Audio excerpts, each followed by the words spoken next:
Dans la vie du croyant, il y a des moments où le poids des péchés devient insupportable. Les fautes s'accumulent, les regrets s'alourdissent et l'âme finit par se dire « Peut-être qu'Allah ne me pardonnera jamais ».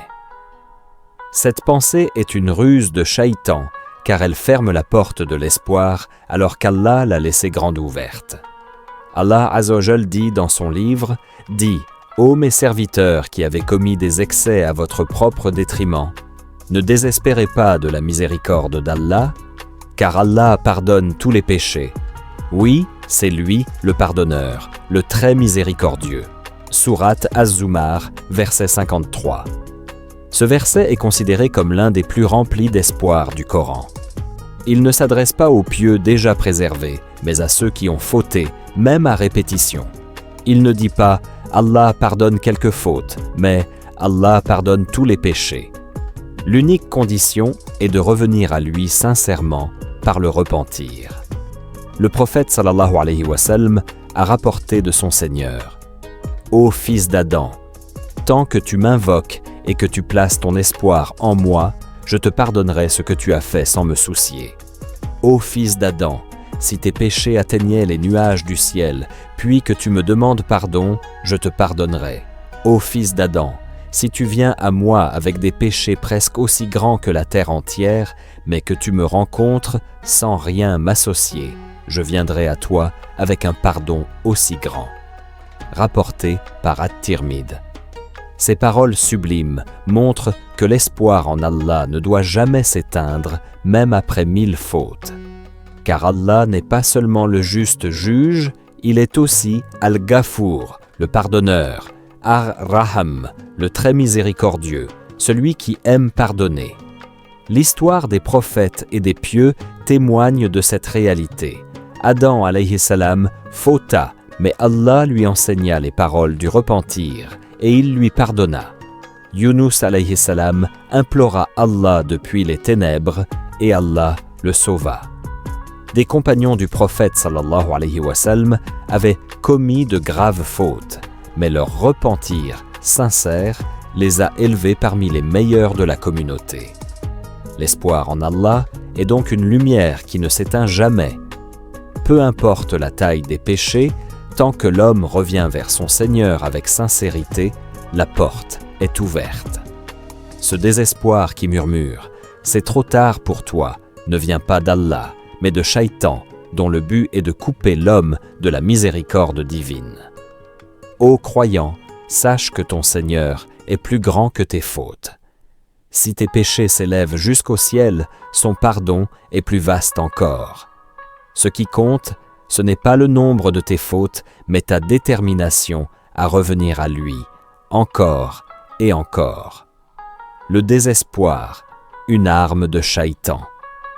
L'une des ruses les plus dangereuses de Shaitan n'est pas seulement d'inciter l'homme à commettre des péchés, mais de le pousser ensuite à désespérer de la miséricorde d'Allah. Car tant que le croyant garde l'espoir, il a la force de revenir à son Seigneur. Mais une fois qu'il croit que tout est perdu, il abandonne le repentir et s'enfonce davantage dans l'obscurité. Allah Azza wa Jal dit « En vérité, nul ne désespère de la miséricorde d'Allah, sauf les gens mécréants. » Sourate Yusuf, verset 87. Ce verset montre que le désespoir est une caractéristique des cœurs qui se sont éloignés de la foi. La stratégie de Shaitan agit en 2 étapes. Il embellit la faute pour pousser l'homme à la commettre. Puis, une fois que l'homme a chuté, il lui murmure « Tu es trop sale pour revenir à Allah. Ton Seigneur ne te pardonnera jamais. » C'est ainsi qu'il piège le croyant. Car celui qui croit que son péché est impardonnable abandonne le repentir, et celui qui abandonne le repentir reste prisonnier du péché. Le désespoir vole la plus grande porte du salut. Le prophète sallallahu alayhi wa sallam a dit « Tout fils d'Adam commet des fautes, et les meilleurs de ceux qui commettent des fautes sont ceux qui se repentent. » Rapporté par At-Tirmidhi. Cela montre que la faute en elle-même ne condamne pas définitivement le croyant. Ce qui le condamne, c'est de ne pas revenir à Allah. Le désespoir ferme la porte du pardon, alors qu'Allah l'a laissée ouverte jusqu'au dernier souffle. Le repentir reste possible jusqu'au bout. Allah a dit « Allah accueille seulement le repentir de ceux qui font le mal par ignorance, puis qui se repentent bientôt après. Voilà ceux dont Allah agrée le repentir. » Surat An-Nisa, verset 17. Et dans un autre verset, le repentir n'est pas accepté de ceux qui font des mauvaises actions jusqu'au moment où la mort se présente à l'un d'eux et qu'il dit alors « Je me repens maintenant ». An-Nisa, verset automne. Tant que l'âme n'a pas atteint la gorge, tant que le soleil ne s'est pas levé de l'ouest, la porte du repentir reste ouverte. Le désespoir est donc une illusion que Shaitan installe pour priver le croyant de cette immense opportunité. Une arme subtile mais fatale. Le désespoir est plus dangereux que le péché lui-même, car un péché suivi d'un repentir sincère rapproche de Dieu, mais un péché suivi du désespoir éloigne définitivement.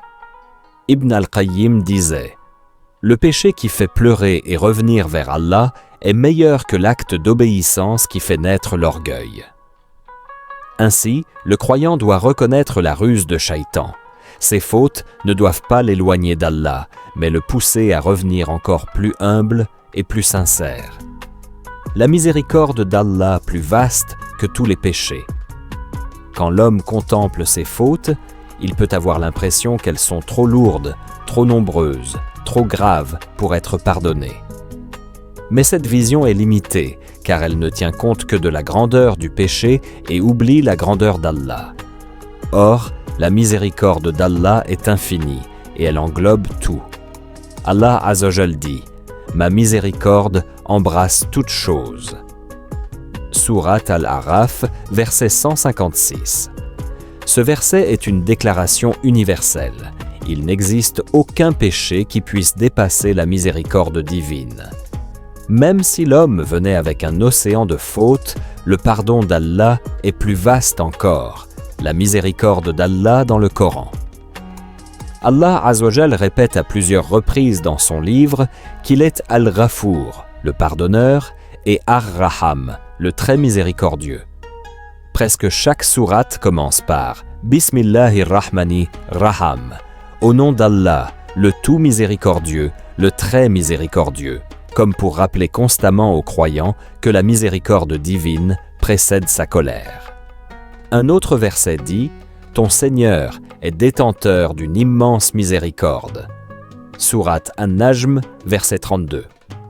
Le hadith Quds du pardon illimité. Le prophète sallallahu alayhi wa sallam rapporte qu'Allah a dit « Ô fils d'Adam, tant que tu m'invoques et que tu places ton espoir en moi, je te pardonnerai ce que tu as fait sans me soucier. Ô fils d'Adam, si tes péchés atteignaient les nuages du ciel, puis que tu me demandes pardon, je te pardonnerai. Ô fils d'Adam, si tu viens à moi avec des péchés presque aussi grands que la terre entière, mais que tu me rencontres sans rien m'associer, je viendrai à toi avec un pardon aussi grand. » Rapporté par At-Tirmidhi. Ce hadith est un océan d'espoir. Il n'y a aucune limite au pardon d'Allah, sauf le shirk s'il est maintenu jusqu'à la mort. La miséricorde dépasse la justice. Allah a certes la justice absolue. Il récompense chaque bien et punit chaque mal. Mais sa miséricorde dépasse sa justice. Le prophète sallallahu alayhi wa sallam a dit « Lorsqu'Allah acheva la création, il écrivit dans un livre qui est auprès de lui, au-dessus du trône, « Ma miséricorde l'emporte sur ma colère » rapporté par Al-Bukhari et Muslim. Cela signifie que même si la justice d'Allah exigerait de punir un serviteur, sa miséricorde peut le couvrir et l'absoudre. La miséricorde qui se renouvelle chaque jour. Chaque jour, Allah tend la main à ceux qui veulent revenir, Allah tend sa main la nuit pour que se repente celui qui a commis des fautes le jour, et il tend sa main le jour pour que se repente celui qui a commis des fautes la nuit. Rapporté par Muslim. Cette image montre que la porte du pardon n'est jamais fermée, que le jour ou la nuit, le ciel ou la terre, Allah invite ses serviteurs à revenir. Le repentir sincère, clé du pardon divin. La miséricorde d'Allah est vaste, infinie et illimitée. Mais pour en goûter pleinement les fruits, Allah a placé une clé entre les mains de ses serviteurs. Le repentir sincère, at-tawbah anasu. C'est par lui que les péchés, aussi nombreux soient-ils, sont effacés, transformés en bienfaits et pardonnés. Allah Azzawajal dit « Ô vous qui avez cru, repentez-vous à Allah d'un repentir sincère. Peut-être votre Seigneur effacera-t-il vos fautes et vous fera entrer dans des jardins sous lesquels coulent les ruisseaux. » Sourate At-Tahrim, verset 8. Les conditions du repentir sincère. Les savants ont mentionné que pour que le repentir soit sincère, 3 conditions sont nécessaires. Cesser immédiatement le péché. Il n'est pas possible de demander pardon tout en persistant dans la faute. Regretter sincèrement, ressentir une douleur dans le cœur d'avoir désobéi à Allah.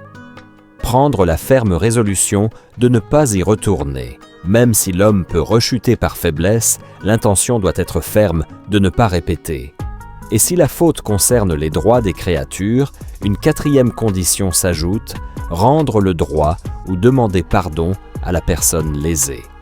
Allah Azzawajal transforme les fautes en bonnes actions.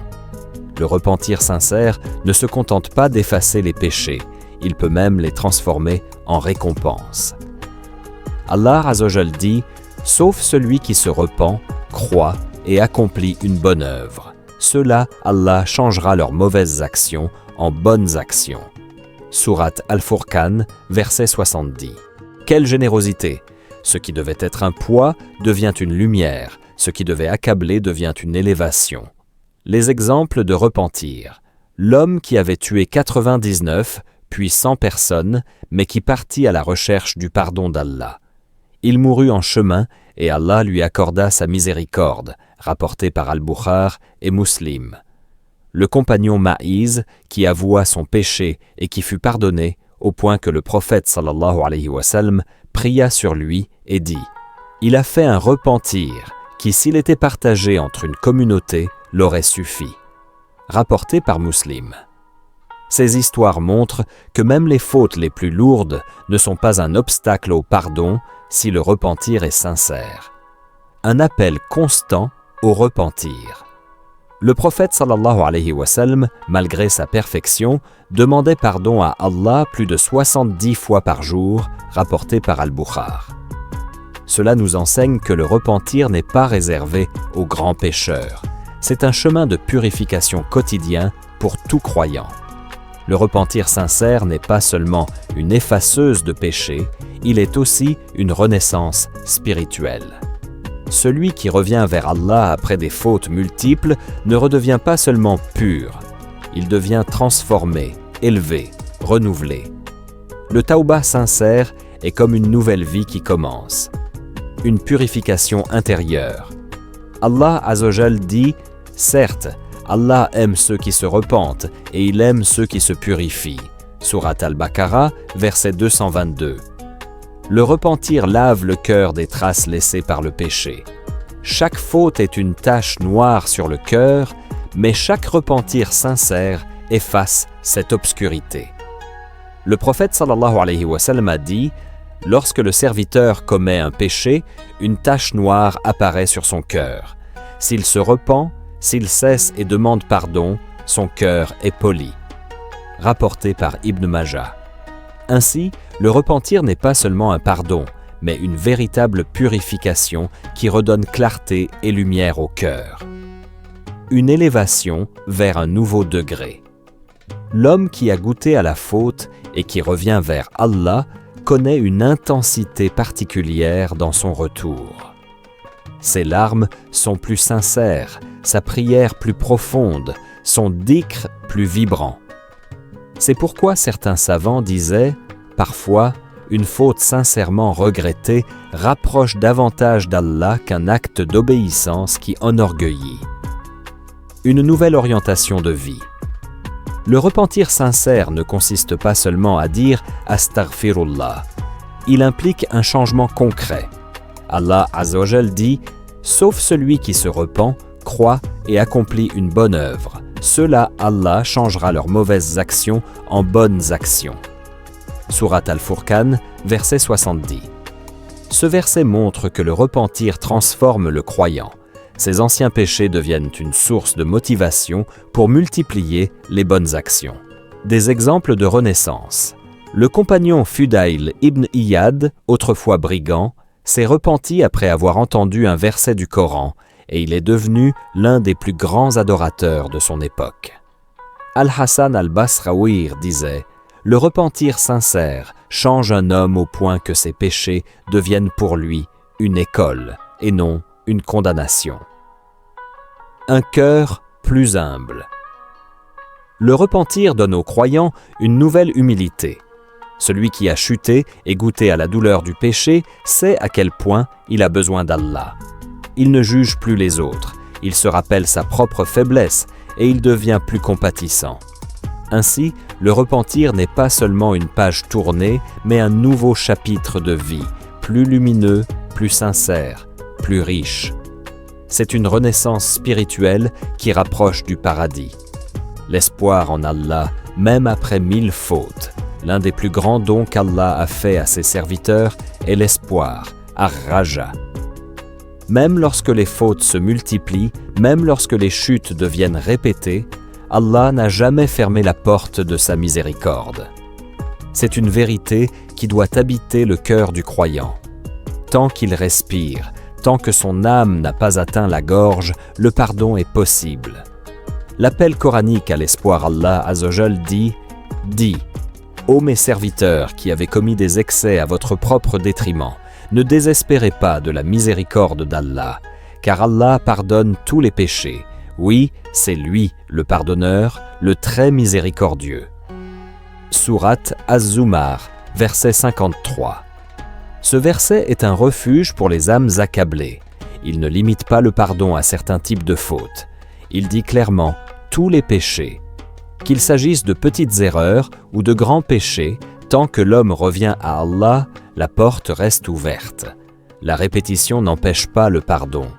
Le prophète sallallahu alayhi wa sallam a dit « Un serviteur commet un péché et dit « Ô Seigneur, pardonne-moi mon péché. » Alors Allah dit « Mon serviteur a commis un péché, mais il a reconnu qu'il a un Seigneur qui pardonne les péchés et qui punit pour le péché.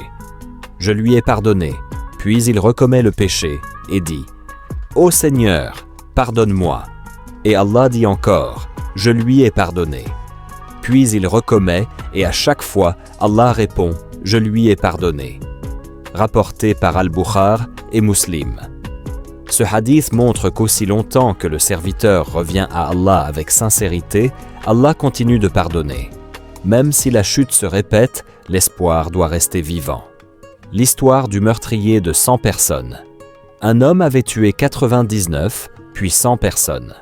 Mais lorsqu'il décida de chercher le pardon d'Allah, Allah l'accueillit dans sa miséricorde. Le prophète sallallahu alayhi wa sallam dit que cet homme fut pardonné parce qu'il était mort en chemin vers le repentir, rapporté par Al-Bukhari et Muslim. Si Allah a pardonné à celui qui avait commis des crimes si immenses, alors comment désespérer de son pardon pour des fautes moindres? L'espoir comme lumière intérieure. L'espoir en Allah est une lumière qui empêche le croyant de s'enfoncer dans l'obscurité du désespoir. Il lui dit « Tu n'es jamais perdu tant que tu reviens vers Allah. » Cet espoir est une force qui pousse à se relever après chaque chute, à frapper de nouveau à la porte du pardon, encore et encore. Attention à ne pas confondre espoir et insouciance. Il faut cependant distinguer l'espoir sincère de l'insouciance. L'espoir en Allah pousse à revenir et à s'améliorer, alors que l'insouciance consiste à pécher sans remords, en se disant « Allah pardonnera, de toute façon ». Le véritable espoir s'accompagne de regrets, d'efforts et de sincérité. L'équilibre entre l'espoir et la crainte. L'islam est une voie de justesse, d'équilibre et de sagesse. Allah n'a pas voulu que le croyant vive uniquement dans la peur de lui, ni qu'il vive uniquement dans l'espoir de son pardon. Le cœur du croyant doit battre entre deux ailes, l'espoir, ar-raja, et la crainte, al-khawf. C'est cet équilibre qui garde l'âme droite et sur le chemin de la guidance. L'importance de la crainte Allah sallallahu alayhi wa sallam dit « Et redoutez un jour où vous serez ramenés vers Allah. Alors chaque âme sera rétribuée selon ce qu'elle aura acquis, et ils ne seront point lésés. » Sourate Al-Baqarah, verset 281. La crainte d'Allah rappelle aux croyants la gravité des péchés et la réalité du jour du jugement. Elle empêche de sombrer dans la négligence ou dans l'illusion que l'on peut pécher sans conséquence. Le prophète sallallahu alayhi wa sallam a dit « Si vous saviez ce que je sais, vous ririez peu et vous pleureriez beaucoup. » Rapporté par Al-Bukhar. La force de l'espoir. Mais Allah sallallahu alayhi wa sallam dit aussi « Dis, ô mes serviteurs qui avez commis des excès à votre propre détriment, ne désespérez pas de la miséricorde d'Allah. » Sourate Az-Zumar, verset 53. L'espoir garde le croyant debout malgré ses fautes. Sans espoir, l'homme abandonnerait toute tentative de retour vers Allah. L'espoir rappelle que la miséricorde d'Allah dépasse les montagnes de péché. Le juste milieu. Les pieux prédécesseurs disaient « Le cœur du croyant est comme un oiseau. Sa tête est l'amour d'Allah et ses deux ailes sont la crainte et l'espoir. Si l'une des deux ailes est brisée, il ne peut plus voler. » Trop de crainte sans espoir conduit au désespoir. Trop d'espoir sans crainte conduit à la négligence. Mais l'équilibre entre les deux conduit à la droiture. L'état du croyant au quotidien. Dans la vie quotidienne, le croyant alterne entre ces deux sentiments. Lorsqu'il commet une faute, il s'appuie sur l'espoir en la miséricorde d'Allah pour revenir. Lorsqu'il est tenté par un péché, il s'appuie sur la crainte du châtiment pour s'en détourner. Lorsqu'il agit dans l'adoration, il espère la récompense d'Allah, tout en craignant que son acte ne soit pas accepté. Allah sallallahu alayhi wa sallam dit « Ceux qui donnent ce qu'ils donnent, tandis que leurs cœurs sont pleins de crainte à l'idée de retourner vers leur Seigneur. » Sourate Al-Mu'minun, verset 60. Aïcha radiyallahu anha demanda au prophète sallallahu alayhi wa sallam « S'agit-il de ceux qui commettent des péchés ?» Il répondit « Non, ce sont ceux qui prient, jeûnent et donnent en aumône, mais qui craignent que cela ne soit pas accepté. » Rapporté par At-Tirmidhi. À l'approche de la mort. Les savants disent que dans la vie du croyant, la crainte doit dominer quand il est en bonne santé afin de l'éloigner du péché, mais que l'espoir doit dominer à l'approche de la mort afin qu'il meure en ayant bon soupçon envers Allah. Les noms et attributs d'Allah, source d'espoir. L'une des plus grandes sources d'espoir pour le croyant réside dans les noms et attributs d'Allah. Car Allah s'est présenté à ses serviteurs non pas comme un Seigneur dur et inatteignable, mais comme un Seigneur miséricordieux, pardonneur, compatissant. Connaître ses noms, c'est connaître ses portes, et chaque porte est un chemin d'espoir. Al-Ghafour et Al-Ghaffar, le pardonneur, celui qui pardonne abondamment. Allah Azzawajal dit « Et ton Seigneur est le pardonneur, le détenteur de la miséricorde. » Sourate Al-Kahf, verset 58. Le nom Al-Ghafour montre qu'Allah pardonne les fautes, même les plus grandes. Le nom Al-Ghaffar montre qu'il pardonne encore et encore, même si la faute est répétée. At-Tawwab, celui qui accepte le repentir, Allah Azzawajal dit « Ne savent-ils pas qu'Allah accueille le repentir de ses serviteurs et qu'il prend les aumônes et qu'Allah est l'accueillant du repentir, le très miséricordieux ?» Sourate At-Tawbah, verset 104. Chaque fois que l'homme revient à Allah, il l'accueille. Peu importe la distance parcourue dans le péché, Allah accueille toujours le retour. Ar-Rahman et Ar-Raham, le tout miséricordieux, le très miséricordieux. Chaque sourate, à l'exception d'une seule, commence par Bismillahir Rahmanir Rahim. Allah veut rappeler à ses serviteurs que sa miséricorde précède sa colère, qu'il les enveloppe d'amour et de bonté, et que rien n'est plus vaste que sa rahma. Al-Afou, celui qui efface. Le prophète sallallahu alayhi wa sallam enseigna à Aïcha radiyallahu anha durant les 10 dernières nuits de Ramadan de dire « Allahumma innaka afouun tuhibbul afwa fa'fu an » « Ô Allah, tu es pardonneur et tu aimes pardonner, alors pardonne-moi. » Rapporté par At-Tirmidhi. Ce nom montre qu'Allah n'efface pas seulement les fautes, mais qu'il les efface au point qu'elles disparaissent totalement du registre. Al-Wadoud, le plein d'amour. Allah Azza wa Jal dit « Et c'est lui, le pardonneur, le plein d'amour. » Sourate Al-Buruj, verset 14. Allah n'est pas seulement celui qui pardonne, il est aussi celui qui aime ses serviteurs repentants. Sa proximité est remplie d'amour, ce qui renforce l'espoir du croyant. Les noms comme remède pour l'âme. Les savants disent « Celui qui connaît Allah par ses noms l'aime, et celui qui l'aime espère en lui. » Chaque nom est une source d'apaisement. Quand tu crains tes fautes, rappelle-toi qu'il est Al-Ghafour. Quand tu as répété ton péché, rappelle-toi qu'il est Al-Ghaffar. Quand tu reviens à lui, rappelle-toi qu'il est At-Tawwab. Quand tu désespères, rappelle-toi qu'il est Ar-Rahman. Ainsi, les noms et attributs d'Allah nourrissent l'espoir du croyant et lui rappellent que son Seigneur aime pardonner, aime accueillir, aime élever. Vivre l'espoir au quotidien. L'espoir en Allah n'est pas une simple idée que l'on évoque lors des rappels, ni un sentiment passager dans les moments de faiblesse. C'est une attitude, une lumière intérieure que le croyant doit cultiver chaque jour, dans chaque action, dans chaque souffle. Vivre avec espoir, c'est marcher dans la vie avec la certitude que la miséricorde d'Allah est toujours présente, quelle que soit la situation.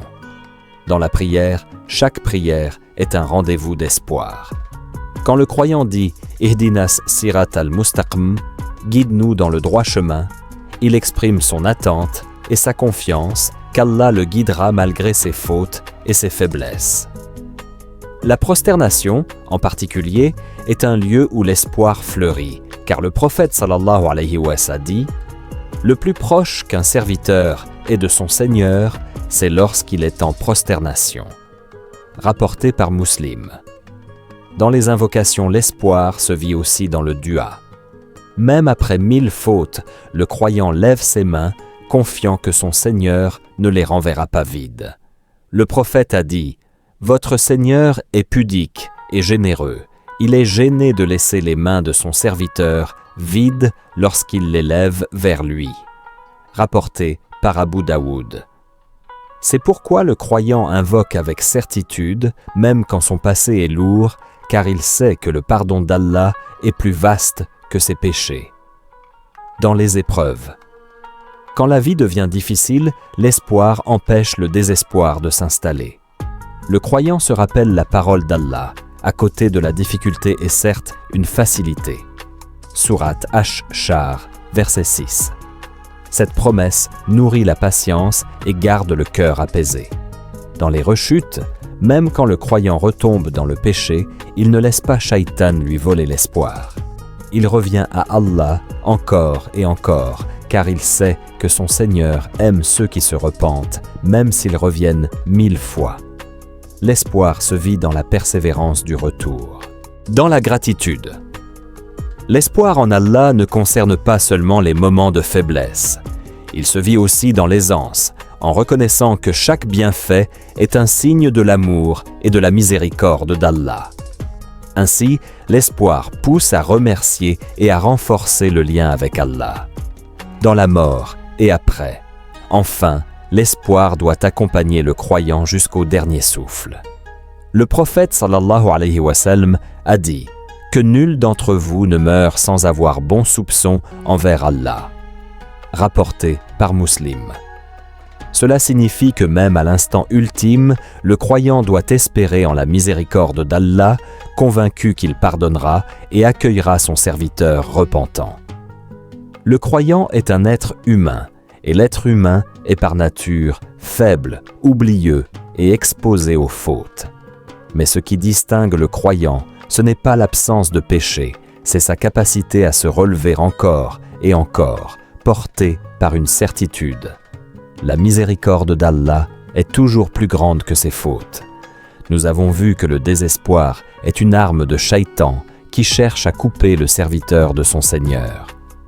Mais Allah, au contraire, a ouvert une porte immense, la porte du repentir.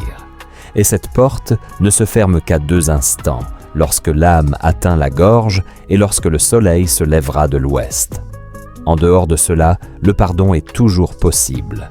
Allah Azzawajal dit « Ne désespérez pas de la miséricorde d'Allah ». Car Allah pardonne tous les péchés. Oui, c'est lui le pardonneur, le très miséricordieux. Sourate Az-Zumar, verset 53. Ce verset doit résonner dans le cœur du croyant comme une promesse inébranlable. Peu importe la gravité des fautes, tant que le serviteur revient avec sincérité, Allah l'accueille. Et plus encore, Allah aime ceux qui se repentent. Le repentir sincère n'est pas seulement un effacement, c'est une renaissance. Celui qui revient à Allah avec un cœur brisé devient plus humble, plus pur, plus fort qu'avant. Ses fautes deviennent une école qui l'élève et non une prison qui l'écrase. Mais l'espoir ne doit jamais être confondu avec l'insouciance. Le croyant vit entre 2 ailes, la crainte et l'espoir. Il craint la justice d'Allah, mais il espère sa miséricorde. Cet équilibre le garde sur le droit chemin, loin de la négligence et loin du désespoir. Les noms et attributs d'Allah sont une source inépuisable d'espoir. Al-Ghafour, Al-Ghaffar, At-Tawwab, Ar-Rahman, Al-Afou, Al-Wadoud. Chacun de ces noms est une porte ouverte vers la miséricorde divine. Celui qui médite ces noms ne peut jamais désespérer. Ô croyant, retiens ceci, tu tomberas peut-être 1000 fois, mais reviens 1001 fois. Car ce qui compte n'est pas le nombre de tes fautes, mais ta persistance à revenir à Allah. Ne laisse pas Shaitan t'enchaîner par le désespoir. Allah est plus proche que tu ne l'imagines, et sa miséricorde est plus vaste que tes fautes.